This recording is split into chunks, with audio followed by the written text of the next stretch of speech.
My background noise is not too loud, is it? No, it's fine, inshallah. أعوذ بالله من الشيطان الرجيم بسم الله الرحمن الرحيم الحمد لله رب العالمين والصلاة والسلام على الأشرف الأنبياء والمرسلين سيدنا نبينا وقرة أعيننا محمد وعلى آله وأصحابه أجمعين رب اشرح لي صدري ويسر لي أمري واحلل عقدة من لساني يفقه قولي. Assalamu alaikum wa rahmatullahi wa barakatuh to everybody watching live and also those of you who are watching a recording of this amazing session. This is Masterclass number 3. As promised in our business school, we want all of us to learn from the best that our Ummah has to offer. And when it comes to purpose, meaning, business, entrepreneurship, social enterprise. And we are very fortunate to have a whole hour today, inshallah, with Ibrahim Khan, who obviously needs no introduction. Most of you are very much aware of the fantastic work that they're doing at Islamic Finance Guru. We have actually mentioned them numerous times in a lot of our web classes, our YouTube videos. We are massive fans and we pray for their continued tawfiq. This evening, we are going to have let's say I hope it will be a deep conversation to really bring out some lessons that all of us can learn, inshallah, as we are trying this path of more impact, perhaps more flexibility even, and to a path a sort of towards financial independence even. So these are actually topics that Islamic Finance Guru has also services which can help us as well, and we will touch upon those later in the session. We will also have a Q&A at the end, so if you have any questions, ideally send them through the Zoom link, inshallah, the Zoom chat. So Bismillah, without further ado, like I said, you don't need an introduction, and I want to make the most of every minute that we have together, inshallah.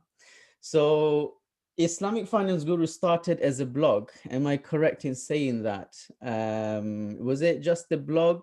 How long ago was it? And essentially, how did it all start? You know, how was the whole idea conceived? Yeah, Jazakallah khair, Tanim, for your intro. I feel like Ronnie O'Sullivan must do when he gets that massive intro. Uh, Yeah. Crucible. That's what I feel like. But Not like, so modest. I should also say that when you were saying "A'udhu billahi minash shaitanir rajim," I was like, that's not directed at me, is it? No, no, not at you, not at you. Alhamdulillah, it's very kind of you to kind of invite me on, and I love to share the little that I can from my own, I guess, my own experience. And yeah, obviously, everything has to be caveated with this is each individual's experience. So you need to talk to lots of people, gain lots of experience, and kind of get an average to get a sense of what works for for everyone. But everyone is different as well. But yeah, to answer your question, IFG started off as a blog back in 2015. And I think if you go on the way back when machine on the internet, you can look at websites, how they look back in the day. It was fairly hideous as a website because, me and Mohsin were involved in the designing of it, which thankfully these days is no longer the case. But yeah, that's how it started. It was just a humble blog. Me and Mohsin at the time, we were studying we were doing our law conversion degrees. I was doing my Alimiya degree, and I just finished from my master's in Islamic banking and finance. And so it was writing essentially for myself, because I found that when you go on the internet, you find things that are really complicated and in Arabic or Malaysian or something, and then you get things that are really, really simple, and it just says this is haram, this is halal, and that's kind of it. And it didn't really help. So I kind of started doing my own research and just writing it for myself, which means that I try to write it as simply as possible, because I didn't want to have a headache reading it. And people seem to find it quite useful. And then I guess the hard yards were from 2015 to 2019, where we just plugged away every month or so, just doing a blog, doing an article, maybe doing 2 articles some months, and just keeping at it for about 4 years without any sense of where we were going. But we enjoyed it, so we just did it. So there wasn't actually a vision that, we want to make this into like the productive Muslim version of, Islamic finance, something big, something that everybody we can benefit from. Was it quite an organic and natural sort of fun project that you were working on? Yeah, really interesting question that. So with IFG itself as the vehicle, we'd always kind of had in the back of our minds we could do interesting stuff with it, but we didn't really know what that was. But the big vision for us as me and Mohsin, we both met at university back in 2013, and we both knew that we wanted to do something for the Ummah. And for me, it was always something to do with Islamic finance. So the kind of big vision aspect was not really linked to IFG. It was kind of linked to like a broader perspective on life. And even going to university, studying PPE at Oxford, that was because I read a book about how the people who run this place seem to do PPE at Oxford. So I was like, all right, well, Muslims don't seem to be doing much of that, so I'll do that degree. And so that, and obviously that's kind of a crude way of thinking about it, but that kind of gives you a sense of what I was thinking, I guess, as a kid. And then after university, I decided, okay, Islamic finance seemed interesting. And the reason why it seems interesting is because it's Islamic, but also finance, therefore there must be money, therefore there must be some kind of like influence, impact. And that's kind of the broad thinking I had when I went into Islamic finance. And I thought the best way to do it would be to go into corporate law, and doing that route would be quite good because in case I didn't like Islamic finance, it keeps it very versatile as well. And so that's what I did. I went into corporate law, and whilst there, I quickly realized that corporate law long term wasn't for me. And from an impact perspective, the thing that we're trying to maximize is really adding value to this ummah. There were two key potential lines of attack that emerged within the first 6 months, and they were: one, I could go down the barrister route and become an advocate for Muslims. And I did a lot of work in the background with people like MEND on the Islamophobia Response Unit, and doing lots of pro bono work. And I actually applied in that first year. I applied to lots of mini pupilages. Basically, my entire holidays for my training contract were taken up doing mini pupilages. And then the second route was, well, we could do some kind of investment fund. We could do something in private equity, venture capital, which seemed quite cool. And we started doing some angel investing as well, and we got into that. And those were the kind of two lines of attack. And ultimately, we realized that venture capital and the funds route is actually probably more impactful because it doesn't need me. I'm not a genius, right? I'm not the most eloquent of people, and there are far better barristers than me out there, and they could do a better job than me or an equally good job as me at defending Muslims. All that needs to be done is they need to be paid. So I thought, okay, well, maybe that isn't the route to go down. And I did try it, right? I don't want to kind of give that sense of, I did it for, selfless reasons. I did try to become a barrister. I didn't really, succeed on that front. So we had like a few second round interviews at various places. That didn't work out. And I think, alhamdulillah, that was a really good thing to have happened. And to be honest, I don't know if I would have actually gone for it if it had come through as well. But that was kind of one route. And the other route was the funds route, which was, let's become a funds lawyer and understand how the big players in this world, in this quite private, hidden world of private equity and venture capital operate.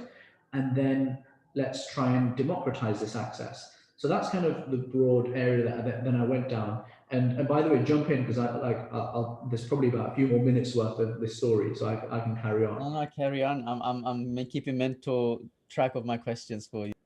And so at the point where I joined Deborah Boyce, which is a really good funds formation team, started doing really interesting stuff. And it was in January 2019 that all of these threads that I've just been checking out there came together, where we realized that actually we got this IFG vehicle, which we've been plugging away at quietly for ages. And we see that there needs to be impact in this world, and we want to help the Muslim Ummah. And the key problem that we can solve, given our backgrounds, interests, expertise, and the assets that we have in front of us, is the economic aspect. And Muslims globally there's a quarter of the world is Muslim, and yet they're 20% poorer than the rest of the world. And we think that there's two key ways that you can solve that problem. One is by helping every ordinary Muslim person just get on top of their finances, get on top of their investments, get on the housing ladder, get out of debt, basically manage their money better. And then there's the other aspect, which is helping Muslim entrepreneurs become the next big thing. And so those two things collided and they combined into Islamic Finance Guru, where we have Islamic Finance Guru itself, which is like, a money saving expert equivalent. And then you've got IFG.VC, which is our angel syndicate, which does the second side of that equation. And the two are very kind of synergistic. So that's kind of a very long answer to, probably a very simple question. I absolutely love that, because again, a lot of us went through the whole university process and then even employment with this hope and ambition that one day we're going to do something for the Ummah. And what sometimes happens is that we get trapped in that environment, in that comfort, and in the sort of the Ummah projects and ventures become less and less likely. It become less and less likely. So, and this is exactly the type of people that, we're hoping to help. And sometimes, believe it or not, I summarize the work of Golden Touch Academy as, we just want to produce more Ibrahim Khans, more Iqbal Nasims, more Talha Ghannams. So people who are at the top of the game, academically, professionally, who are now dedicating their talents and expertise and knowledge and efforts and energy for something meaningful in the aid of our Ummah. So a couple of things you mentioned there, which were very interesting, is like, what is the best use of my skill set? What is the best thing that I could be doing with what I have, what I've been given and gifted? And this was a question I came across. Here's the book, actually. Hold on. I came across this life-changing question in this book. I highly recommend it. It's really big, though. And the question was, what is the work that I can't afford not to do? Yeah. So based on everything that Allah subhanahu wa ta'ala has given you, your circumstances, your education, your skills, your mentors, your network, what should I be doing? And the minute you get clarity on that, the way you look at work, the way you look at life changes drastically. And do you say this penny dropped for you at some point, or was it a really long process of getting this clarity? I think that there's two ways to think about that. I actually think, alhamdulillah, I was very, very lucky in that I had a very good mom, and she just drilled into this intros from the very start that we need to help the Ummah, we need to establish the deen, and we need to really use our abilities to the maximum. So like the core intuition was always there. And I actually, even from the age of, even from university onwards, I always knew that I needed to do something. There would need to be one big project, and I always thought of it as a setup phase for myself. And I actually think there's, but let me maybe park this actually to talk about later on. But for me, it was the 21 to 29 year phase was very clearly in my head a setup phase. And the reason why it was a setup phase was the thing that I wanted to do. Ultimately, Islamic Finance Guru, I didn't know exactly what that would look like, but I knew that it would have lots of flavors of a few key things. And that 8 to 9 year period was thinking of it from a purely kind of, I guess, business perspective or business lingo, it's defensibility, right? Which is now the way we think about it because we're investors in lots of startups. But that's actually what was happening, which was I became a corporate lawyer. I studied Arabic, Islam, did my Alim course, did an Islamic banking and finance masters, learned how to write properly over 4, 5, 6 years of just public writing and getting feedback on it, and then did like pro bono work and learned and understood more the problems of the Ummah, and did venture capital, got involved in transformation. So the stuff that we do now is a combination of everything that we've done over the last 9 years. None of it has been wasted. So I think it would. So if I turned around and said to you that I had a very clear vision about what I want to do with IFG when I was 20, that would be a lie. But if I also turned around and said to you that I didn't have any clue about what I wanted to do at the age of 20, I think that would be a lie as well. What I think is actually the case, and I think the best way for people to think about this, especially if they're early on in their careers, is as you rightly pointed out, there's things that you're good at, things you're interested in, things that there's a need for in the world, and there's that kind of overlap bit in the middle, and that's the area that you should be tackling. And what you are doing, in essence, is, and that this is the area where you're going to find a lot of satisfaction, possibly a lot of money, and a lot of impact for the Ummah as well. And you walk into that area with a vague sense of, okay, there's this tree that I can see an outline of, but I don't really know what the branches look like or what the leaves look like. And it's only once you actually get started on that journey and you start feeling out the tree and that you can see a branch, and you go down that branch and you say, oh, really? This is actually basically another part of a tree. And you see the leaves after that, and you continue that journey of exploration. And after 2-3 years, you take a step back and you say, oh wow, okay, this has become a lot clearer. And I think that's the approach that everyone at the age of 20 should have in mind. Like, you have this kind of broad direction and this broad conviction that gives you momentum in that direction, but then after that the path could go all sorts of interesting directions. So it's almost like having a direction, but being flexible with the details, something that Steve Jobs talks about in terms of, how to navigate the world of business. You have to be completely dedicated to your vision, never give up, but the details, that's where the flexibility comes in. And I think there's an element that resonates here. And an interesting thing to point out here is that you invested almost a decade in your own preparation for something bigger. And this is something many of us probably haven't done because we just basically do the usual ladder, sixth form, university, and job, and then we realize, okay, I should probably be doing something a little bit more than just doing this 9 to 5. So this is very, very interesting, and I often give this advice that go for a corporate role, no problem, but don't go there to stay. Go there to learn. Actually, this reminds me, Tanim, so the point I was making a note on, I actually think that there's two very successful, very different routes that you can take to finding a purposeful career. And I think you took one and I took the other. So one is you go down the corporate route, or you go down and you tool up, right? And you do it that way. And then the other route is that, and I actually encourage people to do this.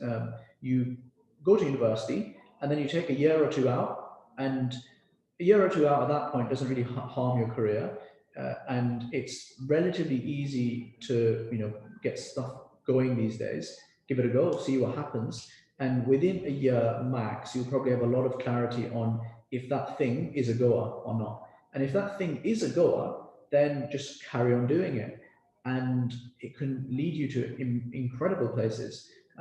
But if that thing isn't a goer, then no problem. You learned a lot, and then you can just go back and carry on with your career and try again later on, and you'll have gained a valuable lesson. But if it does work, you could be the next Mark Zuckerberg. It happens. Yeah, and that what I did was actually on the back of advice that I received, which is when you graduate, when you finish university, you enter a golden period of your life. And it's a very unique period where you can take risks, you can try something, fail, start again, live on £20 a week. You won't get this opportunity ever again. So I thought, you know what, and I saw with my own eyes people that were very active in the Muslim scene and Islamic circles. The minute they get into that corporate ladder and corporate job, they disappear, and things become very, very difficult for them. And all they're doing at work oftentimes is daydreaming of, I wish I could do this, I wish I could do that. So I almost saw that trap. And I guess the work that I'm doing now with Golden Touch Academy is for those people who are in that situation, is there a way to facilitate that transition? And I guess that takes us on to the next segment, which is how did you manage to pull off that transition of going from, probably a very well paid corporate lawyer to a full-time startup co-founder? And that's probably the most difficult transition psychologically, emotionally, financially. Are you okay to share some information and maybe advice on perhaps how you managed to do that? And maybe we can learn something and maybe get inspired. Yeah, sure. And I mean, I guess this is not public anyway, so it makes me a lot more comfortable, I guess, speaking on this. We So, might put it on YouTube, yeah?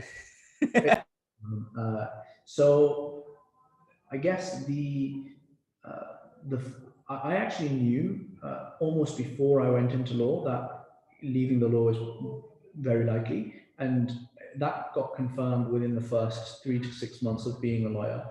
And so I went in, and then I kind of was just setting up to leave, and and that was quite helpful because for two reasons. One, you have a purpose at that point, and so you are, whenever you have a purpose, you're always doing things that other people probably are not doing, and it gives you motivation and it gives you that momentum.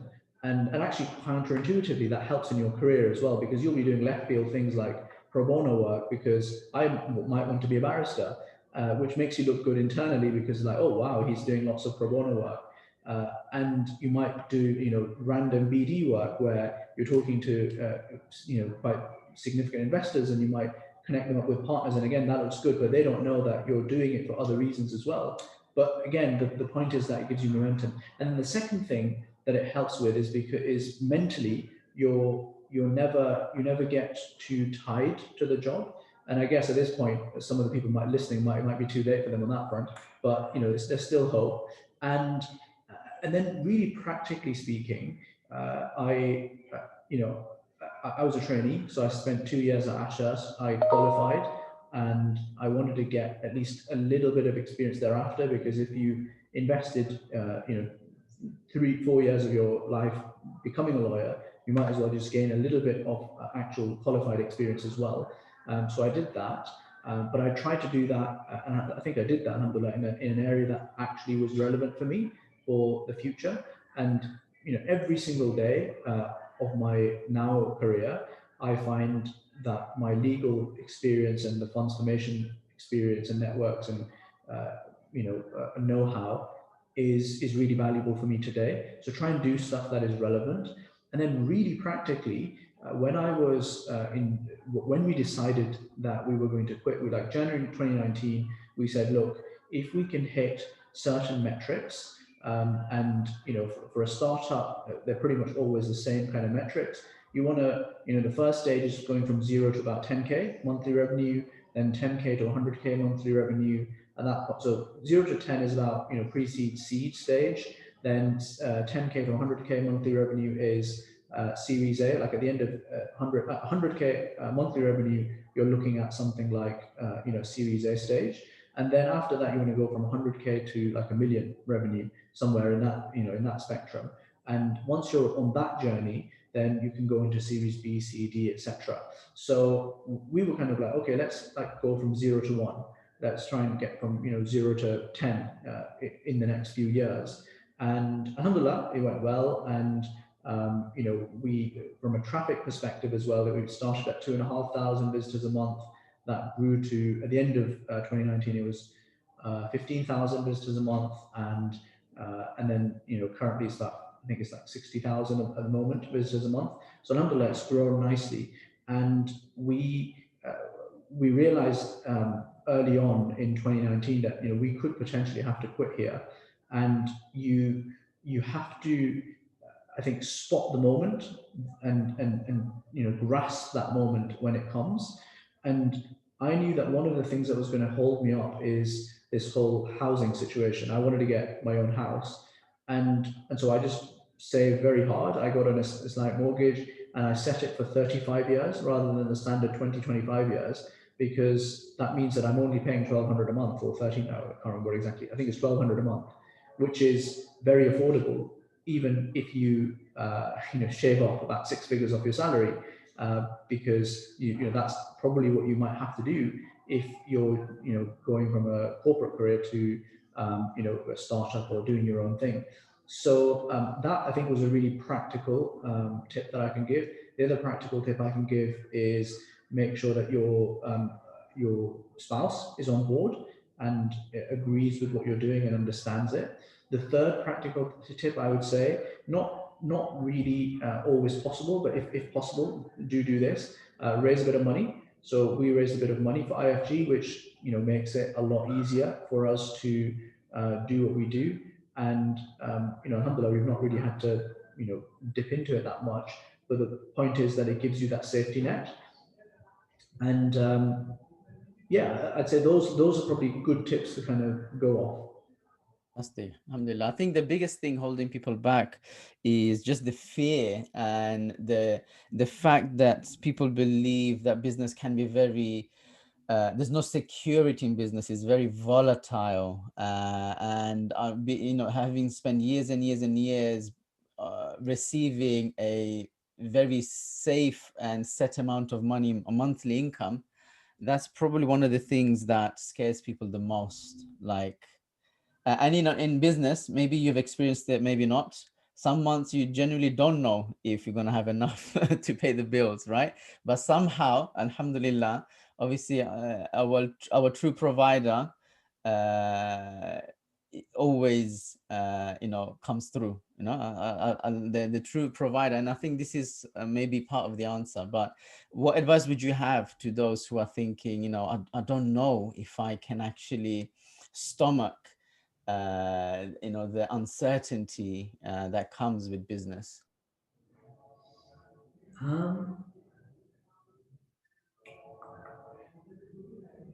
Three answers, I guess, for that. One is that not everyone is an entrepreneur. So, you have to understand yourself, right? What you are. And it might be that if you are not an entrepreneur, you can still be an entrepreneur. You can still be someone who does their own thing. But then you're most likely to be doing a kind of consultancy version of what you were doing in your kind of paid job. So if you were a lawyer, for example, you might set up your own law firm.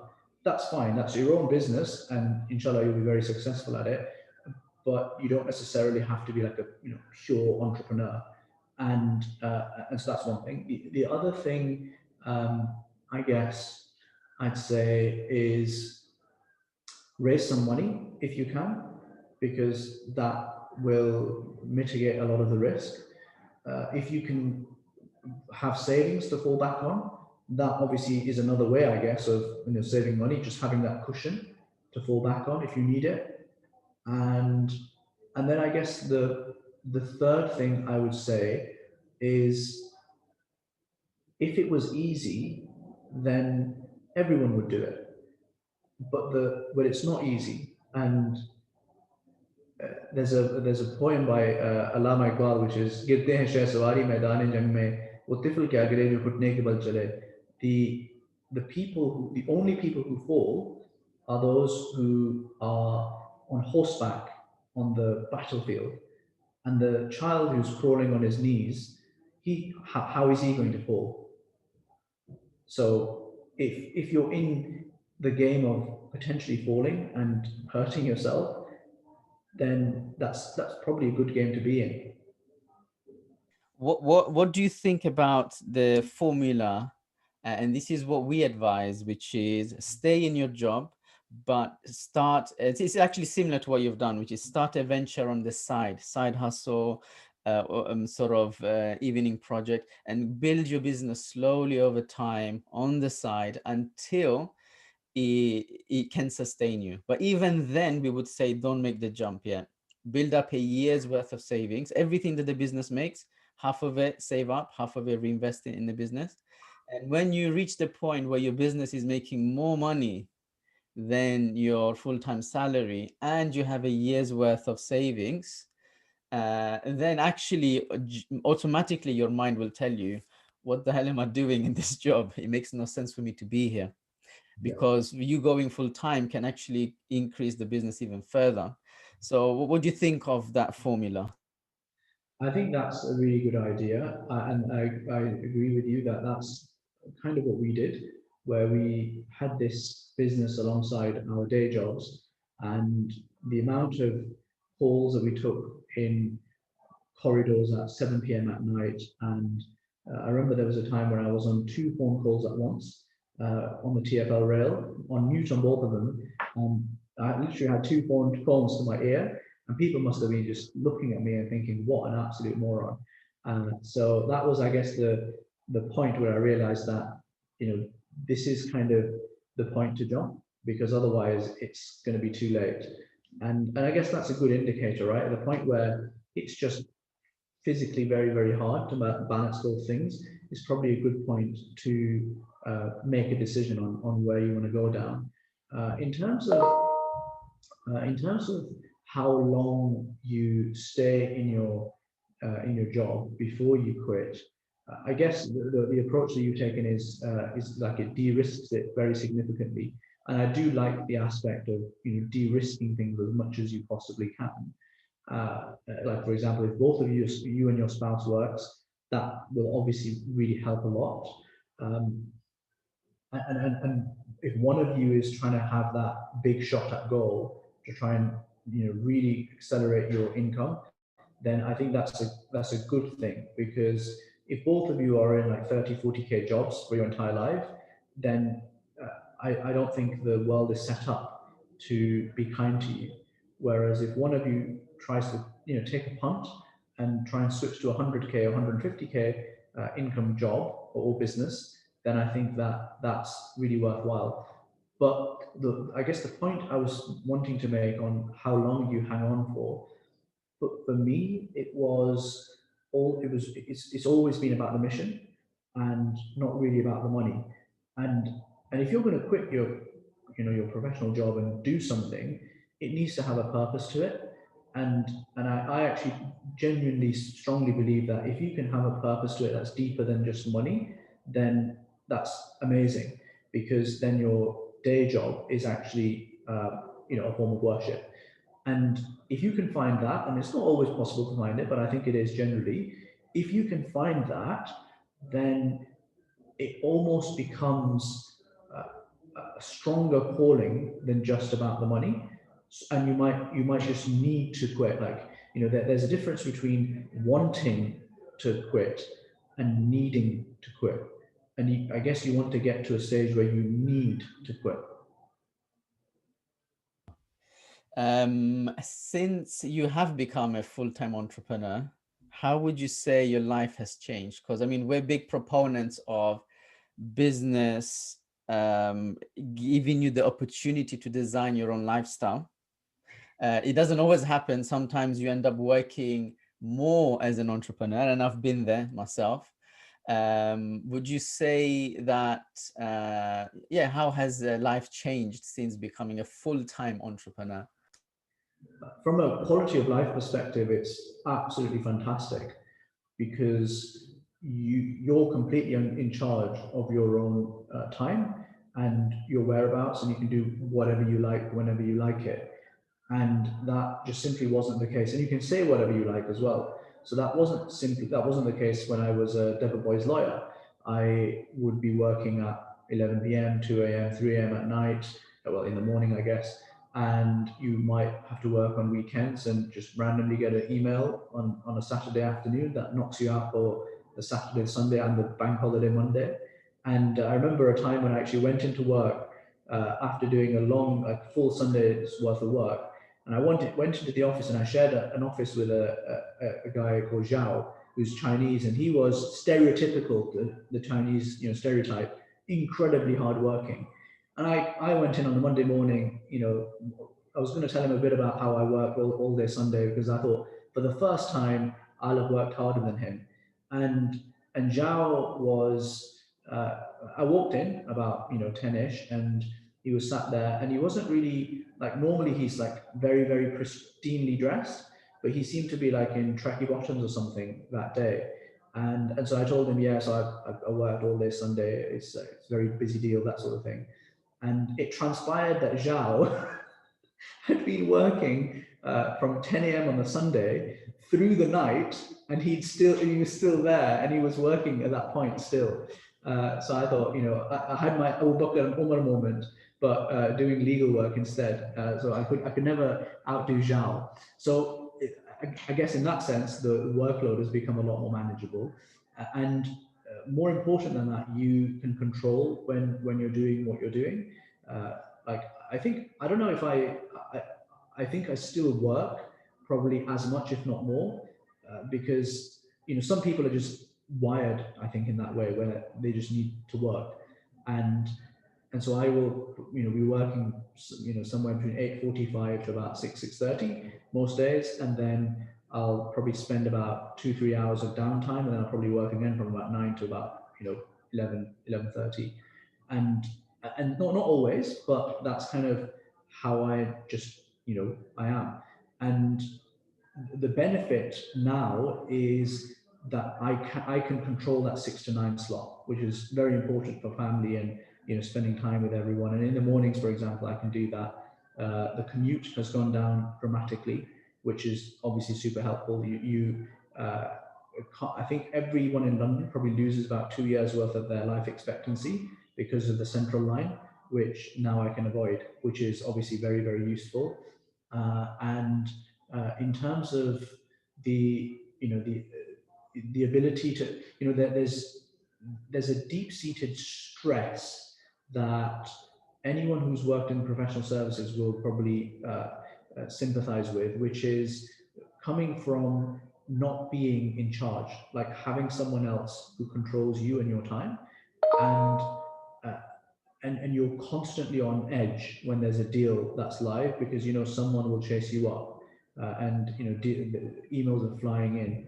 And even now we do lots of deals on IFG, but there isn't that kind of acrid, acidic almost taste to that stress.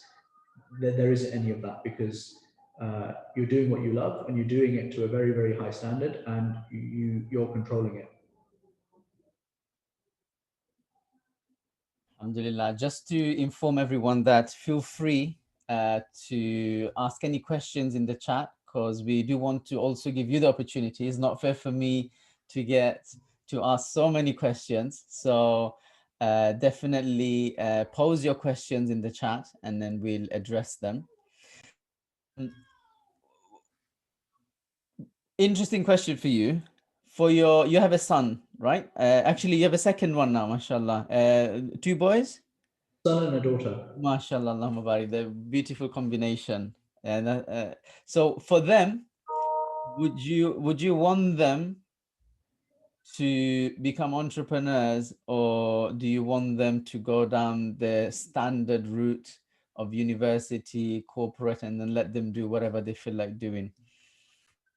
It depends on what kind of people they are. I think that you broadly get, very general, this is a very big generalization, but you broadly get 2 kinds of people.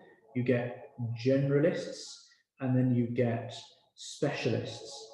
And then I guess within generalists, you have salespeople and marketers, and then you have ops people.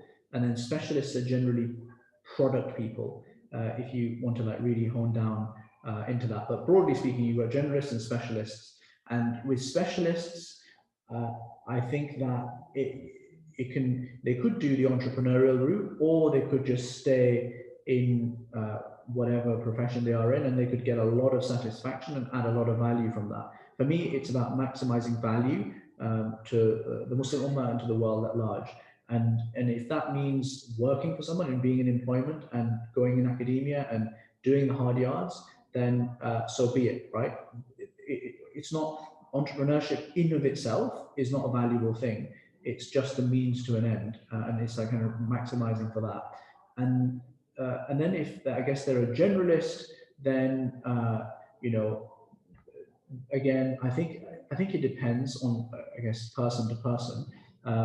I think where I was going with this was, if you if my son, for example, I would want him to have a really good education, get to university and get that education, because I think that's important. And after that, I would, depending on if he actually has an appetite for entrepreneurship, I'd say, give it a go, see what happens. And then if it doesn't work out, get yourself some solid CV points. And if it seems to be working out and you're enjoying it, carry on. If not, then give it another go. Got you. We have a question from Daniel, and he's asking, what are the characteristics of a generalist from your perspective? I think a generalist is someone who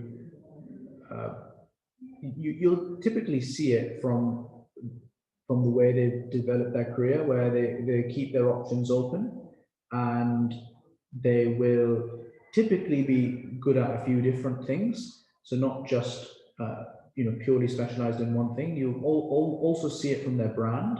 So their brand, if you think about, for example, what's he called? Say Sir Patrick, the guy who's in charge of the COVID public health kind of campaign.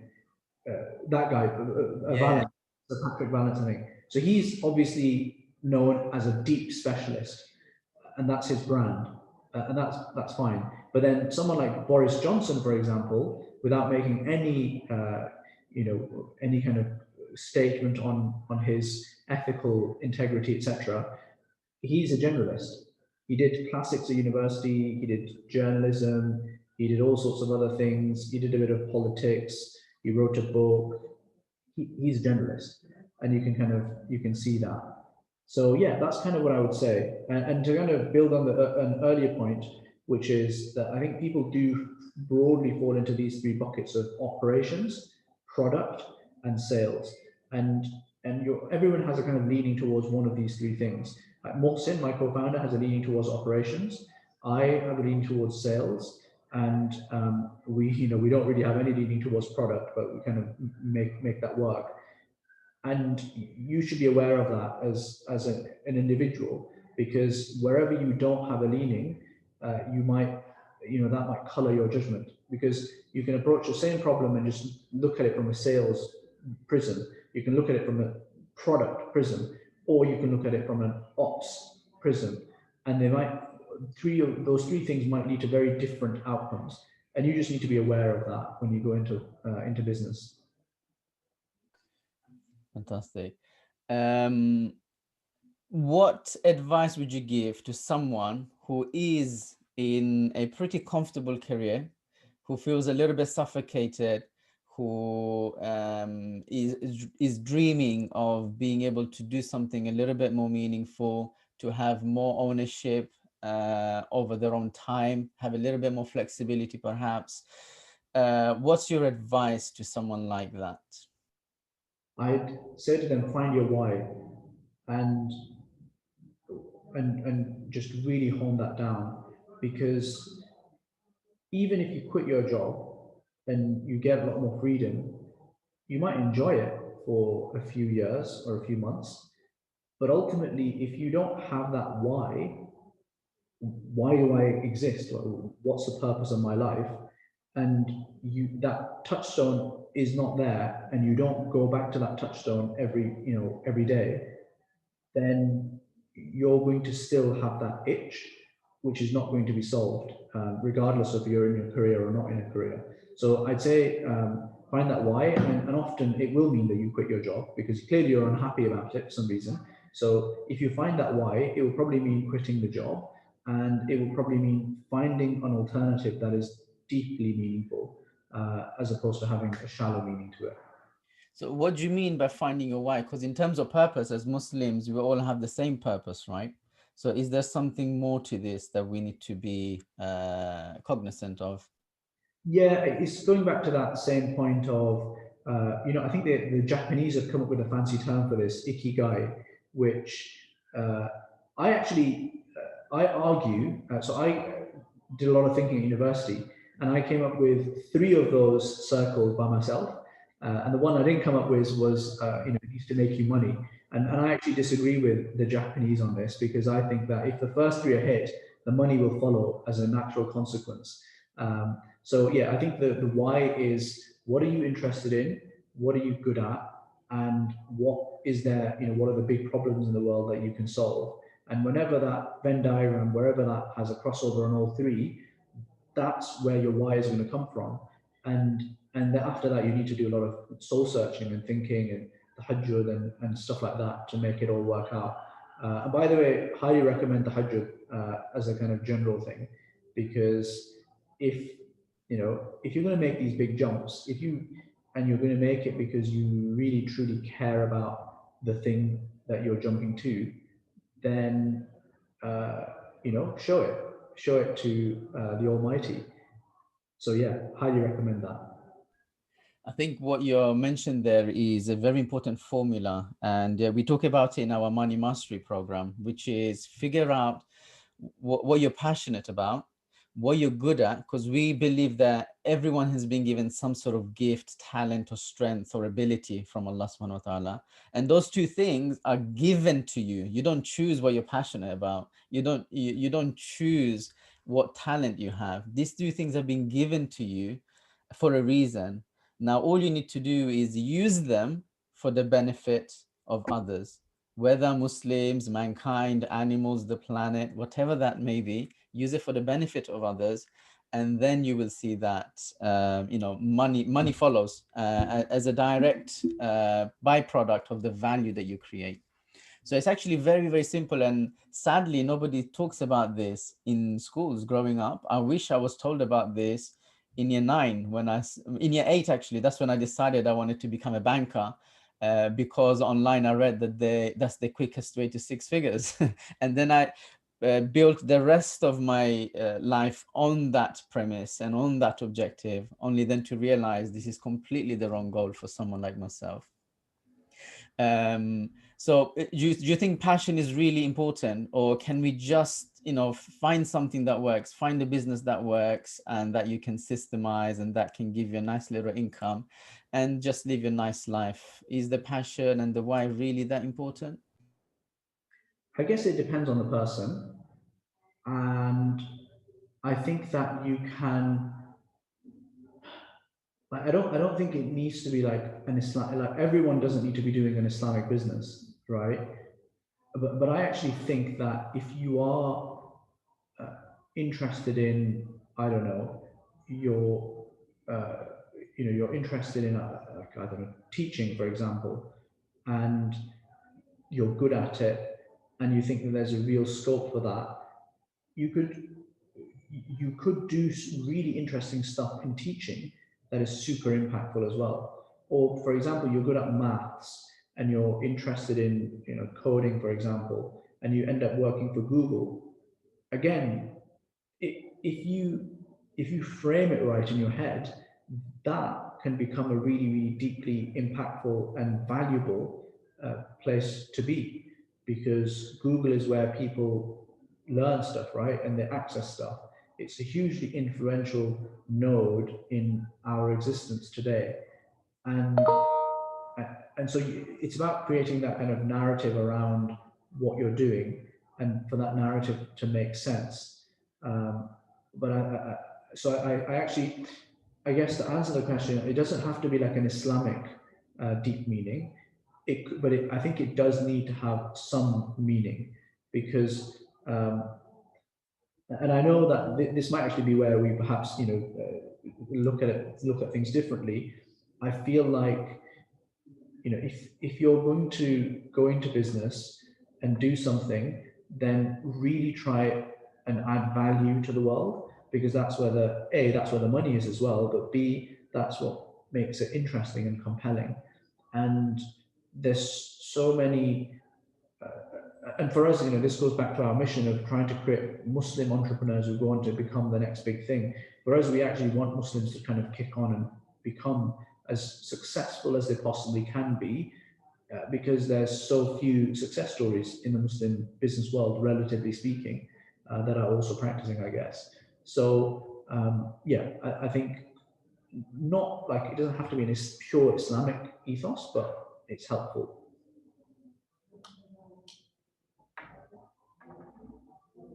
I think ultimately it's all about that value creation, and because without it, you don't really have a business.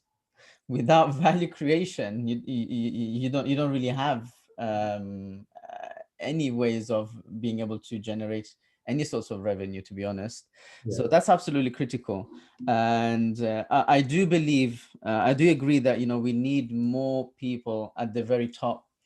But I guess the caveat to that would be, while maintaining a balance in all the other aspects of your life, because to play at that level requires serious sacrifices. And if you do look at people operating at that level, maybe there's an imbalance in their health, maybe in their life, children, spirituality. So I guess the only caveat we would add to that is that be very, very conscious of maintaining a balance in all the important areas, because ultimately we're not here to make it big.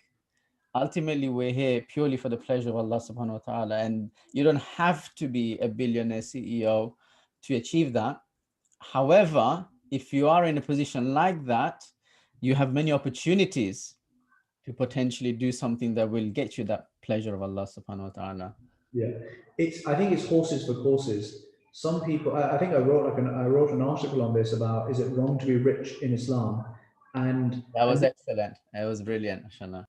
and I think it was exploring this whole theme, because I don't think everyone's set up to make an attempt at becoming like a multi-billionaire. That's fine. That's perfectly, you are a good human being if you're not a multi-billionaire. But then there's some people who are wired to, be well suited to have a go at becoming a multi-billionaire. And for those people, they should do that, because Muslims need more of them. But that doesn't mean that that's the only way of success. And you can earn nothing and not really care about entrepreneurship that much, or business or money that much, and you can add value to the world in so many other ways. Like, economics is just one realm, right? It's just one playground. There's so many other playgrounds that you can play in. Completely agree with you there, mashallah. There's okay, you got that's the link. We can share that as well for the recording. I had a question. I think will it come back to me? I had a question around subhanallah, Allahumma salli wa sallim. I think it's completely gone. So I will go to my final question in the hope that the other one comes back, which is, what's in store for the future for Islamic Finance Guru? And alhamdulillah, we're all enjoying the content. We're all enjoying the services, the products, the comparison tools, the new opportunities that you're bringing us. What else can we look forward to? What is the big plan, inshallah, going forward? I think the big plan is that we are going to try our absolute best at trying to get Muslims, back to even keel as much as we possibly can. And I think that means just fighting tooth and nail, and raising the level of personal finance education and financial literacy in the Muslim community globally. It's not an easy task, but it's a task that I enjoy. I like talking about finance and money, economics, investment.